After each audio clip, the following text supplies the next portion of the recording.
हम पढ़ रहे हैं खसरा। पिछले वीडियो में हमने खसरा पाठशाला खंड 1 भूमि स्वामी का विवरण, इसमें खाना नंबर 1 और खाना नंबर 2 को कैसे भरते हैं उसके बारे में जाना। अब देखते हैं खाना 3 से लेकर 6, ये रहता है कब्जेदार का विवरण। ठीक है, यहाँ पर ध्यान देने वाली बात यह है, यहाँ कब्जेदार का विवरण रहता है, अर्थात गैर खाते की भूमि का विवरण यहाँ नहीं रहता, खातेदार की भूमि का विवरण यहाँ रहता है खाना नंबर इसमें।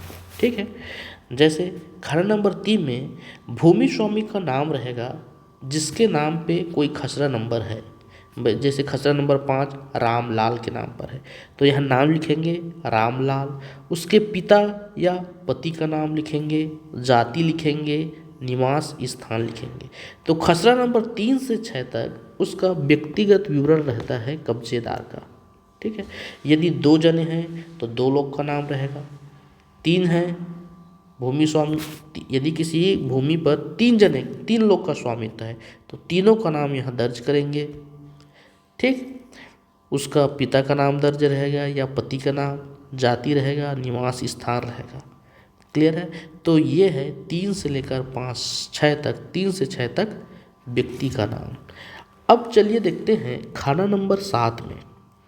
खाना नंबर 7 में क्या रहता है, प्रयोजन जिसके लिए भू राजस्व निर्धारण किया गया है तथा नियत भू राजस्व। जैसे मान लीजिए कोई भूमि है, इस भूमि के का क्या कार्य हो सकता है, या तो इसमें कृषि कार्य होगा या गैर कृषि कार्य होगा। ठीक है, गैर कृषि प्रयोजन, कृषि प्रयोजन या गैर कृषि प्रयोजन। ठीक है, और इसका कुछ भू राजस्व नियत होगा, इसका भी भू राजस्व कुछ नियत निर्धारण किया रहता है। तो उसको लिखना है कि ये जो भूमि है कृषि के लिए है और उसका कितना भू राजस्व या लगान है, उसका डिटेल खाना नंबर 7 में यहाँ दर्ज रहेगा। यदि गैर कृषि प्रयोजन के लिए है तो गैर कृषि प्रयोजन रहेगा और उसका निर्धारण राशि यहाँ पर लिखा जाएगा खाना नंबर 7 में। तो खाना नंबर 7 बेसिकली क्या है, प्रयोजन जिसके लिए भू राजस्व निर्धारण किया गया है तथा नियत भू राजस्व। तो देख लीजिए धारणाधिकार कितने प्रकार के होते हैं आपको बता देता हूँ। ठीक है, उसके अनुसार किसका भू राजस्व होता है, किसका लगान होता है, आपको डिटेल से पता चल जाएगा। ठीक, खाना नंबर 6 में देखिए,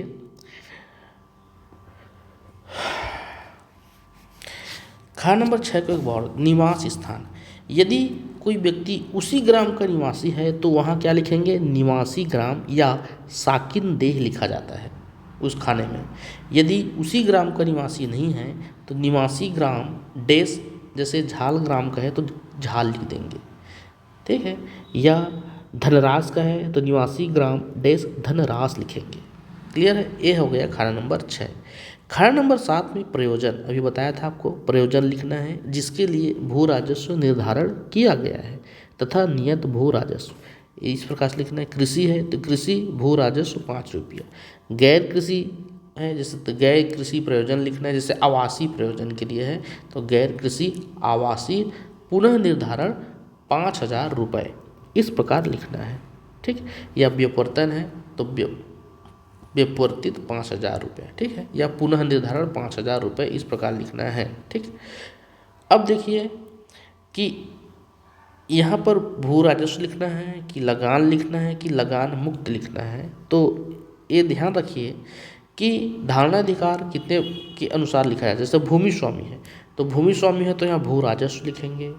शासकीय पट्टेदार है तो शासकीय पट्टेदार सरकार को लगान देता है तो लगान 5 रुपया लिखेंगे। ग्राम कर्मचारी, सेवा भूमि या ग्राम नौकर एक ही है, यह होता है तो भू राजस्व मुक्त, यहाँ लगान मुक्त लिखेंगे। ठीक है, क्या लिखेंगे, लगान मुक्त लिखेंगे या भू राजस्व मुक्त लिखेंगे। क्लियर है, समझ में आ रहा है कि प्रयोजन में क्या लिखेंगे, यदि भूमि स्वामी है तो भू राजस्व, शासकीय पट्टेदार है तो लगान लिखेंगे यहाँ, ग्राम कर्मचारी है तो लगान मुक्त लिखेंगे, भूदान धारक है तो भू राजस्व यहाँ लिखेंगे। क्लियर है। अब देखिए यदि भूमि स्वामी अंतरण दशा में, ठीक है, अंतरण यानी भूमि स्वामी किसी भूमि को अंतरित करता है यानी कब्जा सहित गिरवी रखता है, यानी किसी व्यक्ति को गिरवी के रूप में अपनी भूमि को रखता है, तो जो अंतरिती या भोग बंधक का नाम कब्जे सहित गिरवीदार के रूप में लिखा जाएगा। ठीक है। अब चलते हैं अ से अधिकार, खाना नंबर 8 में। अधिकार जिसके अंतर्गत भूमि धारण की गई हो। किस अधिकार से भूमि धारण की गई है उसको लिखेंगे। जैसे भूमि स्वामी है तो भूमि स्वामी, शासकीय पट्टेदार, ग्राम कर्मचारी और भूदानदार। ये 4 प्रकार के अधिकार होते हैं जिसके अंतर्गत भूमि धारण किया जाता है। तो इन चारों में से कोई सा होगा, उसको खाना नंबर 8 में डालना है। अब देख लीजिए, भूमि स्वामी के पार अंतरण करने का अधिकार है, ताकि भूमि स्वामी अपनी भूमि को गिरवी रख सकता है या भोग बंधक के रूप में। ये भूमि है, इसको कुछ भाग को मैं गिरवी रख सकता हूँ। मान लो पैसे की ज़रूरत पड़ा तो मैं किसी को गिरवी रखूँगा ना, या भोग बंधक के रूप में रखूँगा किसी बैंक में कि भाई इतने बैंक इस खसरे नंबर की इतने हिस्से के एवज में मुझे कुछ रकम चाहिए, इस प्रकार भोग बंधक के रूप में रखूँगा। तो अंतरिती या भोग बंधक का नाम कब्जे सहित गिरवीदार के रूप में यहाँ एंट्री किया जाता है। अच्छा, तो अंतरिती या भोग बंधक का नाम कहाँ रहेगा? तो कब्जेदार के नाम के नीचे ही उसका एंट्री रहता है। ध्यान रखिए, भोग बंधक का नाम, ठीक है, भोग बंधक या अंतरिती का नाम जो है कब्जेदार के नीचे ही उसका नाम जो है एंट्री रहता है।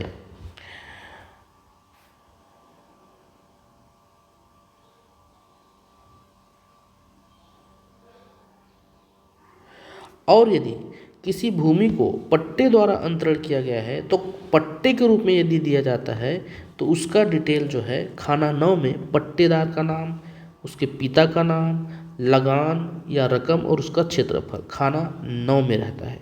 ठीक, तो खाना 9 में पट्टेदार द्वारा अंतरण का रहता है। अब देखिए कि मासिक पंजीयन नस्ती एक बनाता है, नस्ती यानी फाइल। यदि भूमि किसी कारणवश से प्रभावित हो रहा हो, यानी भूमि का बटांकन हो रहा हो या भूमि को मिला दिया जा रहा हो या भूमि के क्षेत्रफल में वृद्धि कर रहे हों, तो भूमि को प्रभावित करने वाले लेन देन की मासिक सूचनाएं पटवारी के पास रहती है।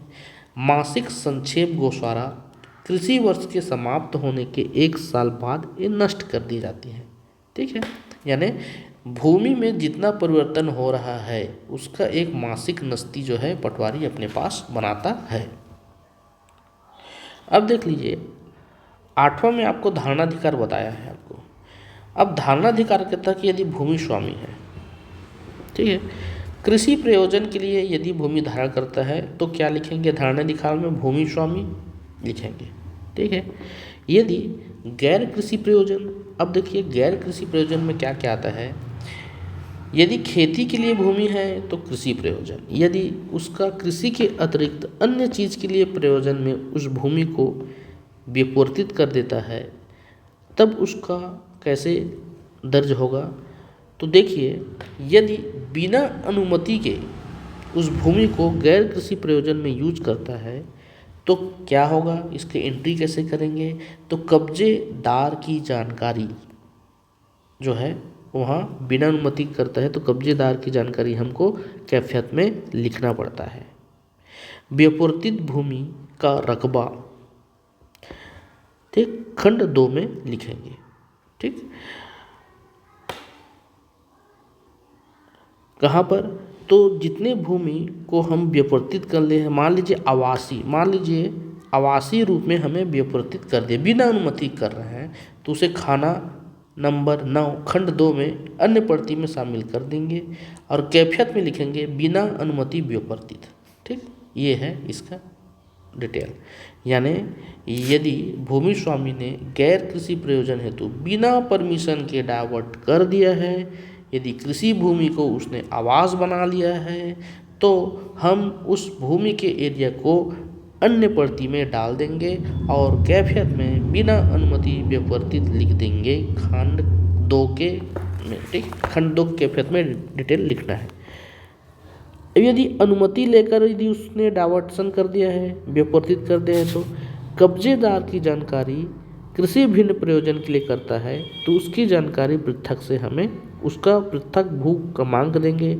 जैसे कि मान लीजिए कोई खसरा है, इसमें 1 है, और ये 2 है, इसको डायवर्सन कर दिया है आवासीय प्रयोजन के लिए, कृषि भिन्न प्रयोजन के लिए। तो खसरा नंबर 2 को नया क्रमांक देंगे और इसमें धारणाधिकार में क्या लिखेंगे, कृषि भिन्न भूमि स्वामी लिखेंगे, उसका प्रयोजन में कृषि भिन्न प्रयोजन लिखेंगे और भू राजस्व पुनः निर्धारण मान लीजिए 200 रुपये है तो 200 लिखेंगे। ठीक, व्युत्पत्ति क्षेत्र का पृथक उपखंड बनाया जाएगा और पृथक प्रविष्टि भी की जाएगी।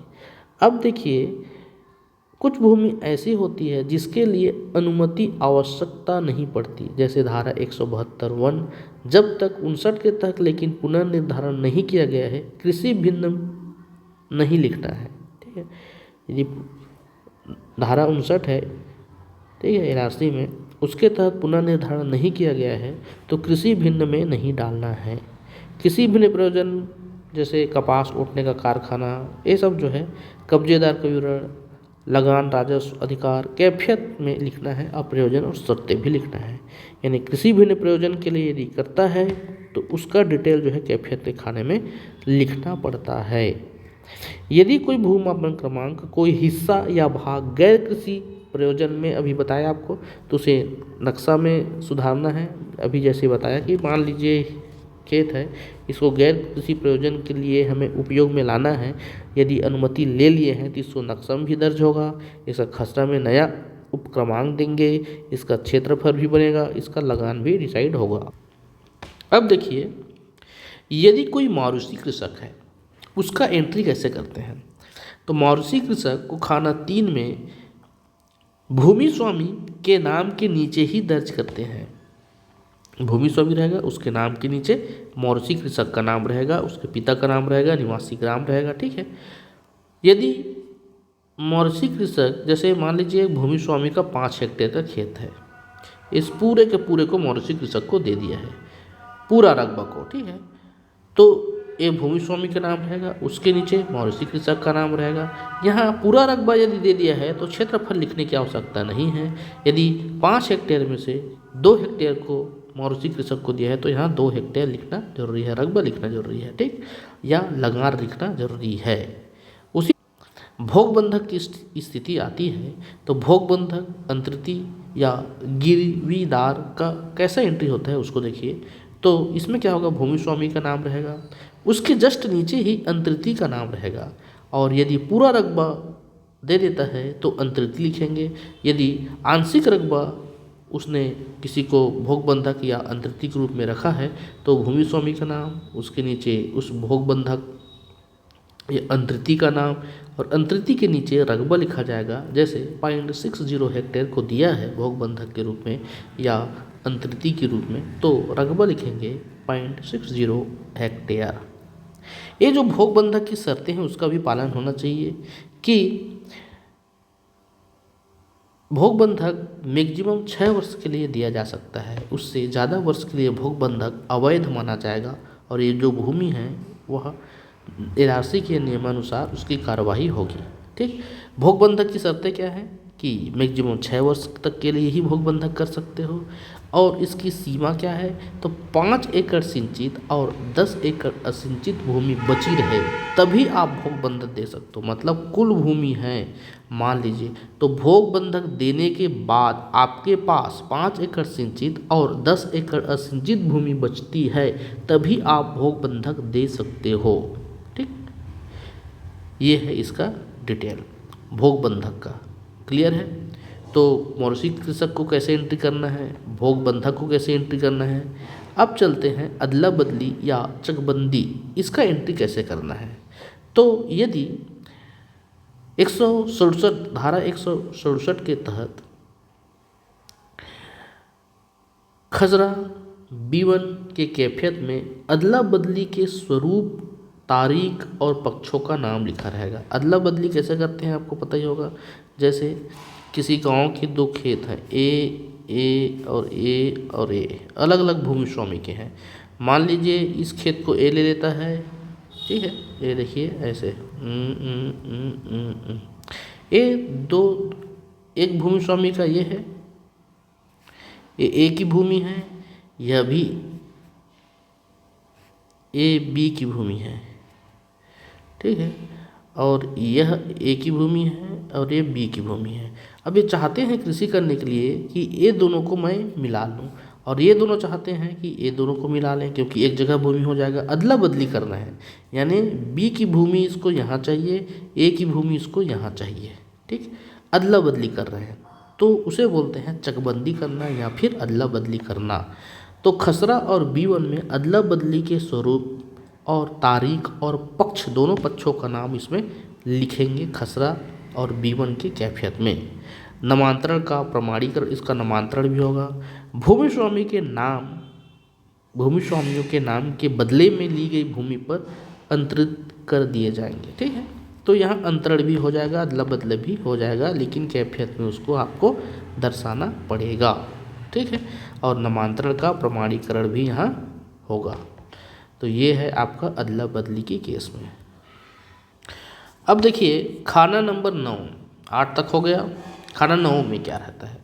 खाना 9 में पट्टेदार या उप पट्टेदार का नाम रहता है।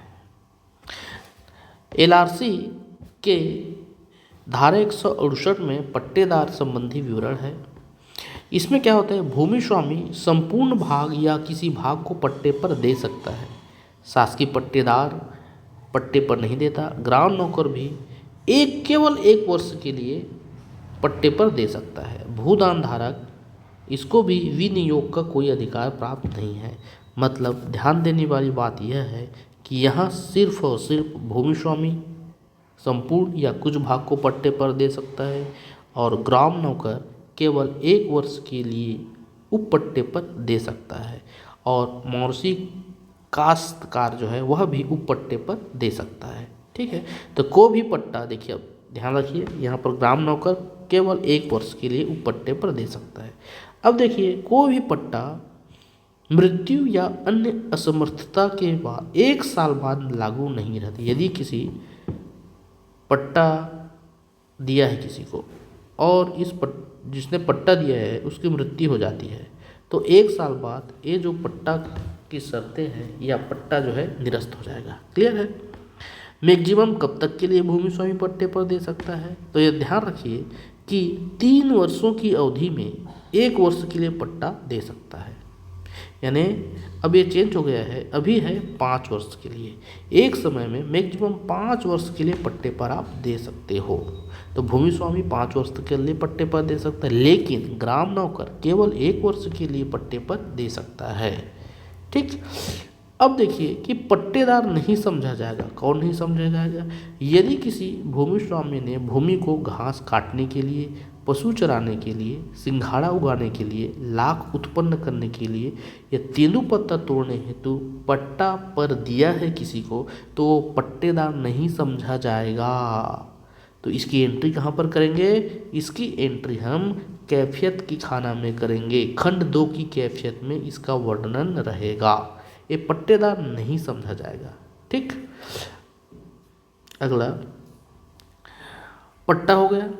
पट्टा की लगान या पट्टेदार का नाम लिखा जाता है, नाम के नीचे पिता का नाम, निवासी ग्राम, फिर लगान। पट्टे की लगान या रकम या धन का विवरण रहता है।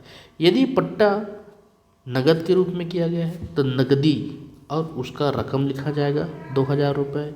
यदि पट्टा जो है अनाज के रूप में है तो अनाज, उसकी मात्रा और मंडी में अनाज की प्रचलित भाव के नगद रकम को दर्ज किया जाता है। ठीक, यदि पट्टा बटाई या तकसीमी के रूप में की जाती है तो बटाई या तकसीमी लिखते हैं। ठीक है, बटाई या तकसीमी शब्द लिखा जाना चाहिए। और यदि भूमि रिश्तेदारों, मित्रों, आश्रितों या अन्य व्यक्ति को बिना किसी प्रतिफल के दी गई हो तो केवल बिला लगान शब्द लिखना चाहिए।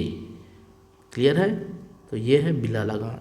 ध्यान रखिए कि कोई भी बेजा कब्जा करने वाला पट्टेदार नहीं होता और इसलिए उसे खसरे के कैफियत के खाने में दर्शाया जाना चाहिए। यानी यदि किसी ने बेजा कब्जा कर लिया है तो वह पट्टेदार नहीं कहलाता, उसे कैफियत के खाने में लिखा जाना चाहिए।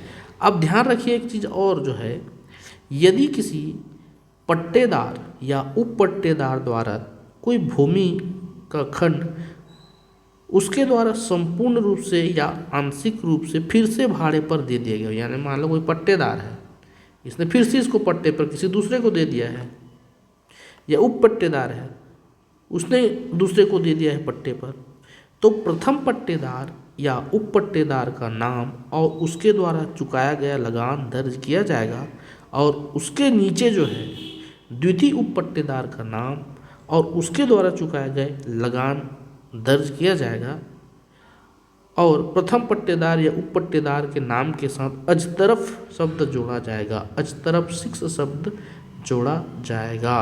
ठीक है, समझ में आया कि नहीं आया? देख लीजिए, यहाँ 2 पट्टेदार हैं। मान लीजिए ये भूमि स्वामी है। भूमि स्वामी ने क्या किया, अपनी भूमि को किसको दे दिया? पट्टेदार को दे दिया, और इस पट्टेदार ने भी क्या किया, इसको भी पट्टे पर दे दिया। तो ये क्या कहलाएगा? उप पट्टेदार कहलाएगा। ठीक है, तो इसकी एंट्री कैसे होगा? तो प्रथम पट्टेदार का नाम रहेगा, उसका लगान रहेगा, फिर द्वितीय उप पट्टेदार का नाम रहेगा, उसका लगान रहेगा, और प्रथम पट्टेदार के नाम के सामने अजतरफ 6 शब्द लिखा जाना चाहिए। ठीक, ये है खाना नंबर 9 में इस प्रकार से इसको भरना है। ध्यान रखिए कि धारा 168 के तहत पट्टा का उल्लंघन होता है। यदि किसी पट्टा के शर्तों का उल्लंघन होता है तो पटवारी इसकी सूचना आरआई के माध्यम से तहसीलदार को देगा, और कैफियत की खाना में दर्ज निर्णय होने तक की अवधि तक के लिए जो है कब्जेदार के रूप में पाए गए व्यक्ति का नाम यहाँ लिखा जाएगा। यदि किसी शर्त का उल्लंघन होता है तो तुरंत जो है पटवारी आरआई के माध्यम से तहसीलदार को सूचना देगा, और जब तक निर्णय नहीं आ जाता तब तक पटवारी जो है कैफियत के खाने में कब्जेदार के रूप में पाए गए व्यक्ति का नाम लिखता रहेगा कि अवैध पट्टा है बोलकर। ठीक, तो ये है आपका यानी पट्टा का उल्लंघन होता है तो। ठीक है, एक कंडीशन में आपको एंट्री इस प्रकार से करना है। तो ये है आपका खसरा 5 साला खंड 1 भूमि स्वामी के विवरण के बारे में हमने जाना। खाना क्रमांक 1, 2 में क्षेत्रफल, 3 में नाम, 4 में पिता या पति का नाम, जाति, निवास स्थान, प्रयोजन किसके लिए है, अधिकार जाना, पट्टेदार उप पट्टेदार का नाम, और फिर लास्ट 10वां में कैफियत के खाने में क्या क्या लिखना है उसको जाना। ठीक है, तो कैफियत के खाने में क्या क्या लिखाता है आगे की वीडियो में और बताऊंगा, लेकिन ध्यान रखना कि 1 से लेकर 9 तक यदि कोई भी जानकारी यहाँ और डिटेल में देना हो तो कैफियत में उसको टिप के रूप में लिखते हैं। जैसे यदि किसी भूमि का बंटवारा होता है तो उसका नामांतरण संबंधी डिटेल की तहसीलदार के आज्ञा क्रमांक इतना इतना के तहत नामांतरण हुआ, उसका दिनांक यहाँ लिखते हैं। ठीक है, यदि पट्टेदार उप पट्टेदार है तो उसकी जो पट्टा की अवधि है उसका डिटेल यहाँ लिखते हैं। ठीक, और अन्य डिटेल यहाँ आवश्यक यदि आपको लगता है तो वह लिखा जाता है। अब परिवर्तन वर्ष के जो ब्यौरे हैं खाना नंबर 1 से 18, यदि आधार वर्ष में किसी भी प्रकार का परिवर्तन होता है तो उसका वर्णन इस प्रकार से अगले वर्ष के खाने में लिखा जाता है। ठीक है, तो ये है खसरा के खंड 1 का पूरा डिटेल। अब हम जानेंगे खंड 2 में फसल के विवरण किस प्रकार भरते हैं।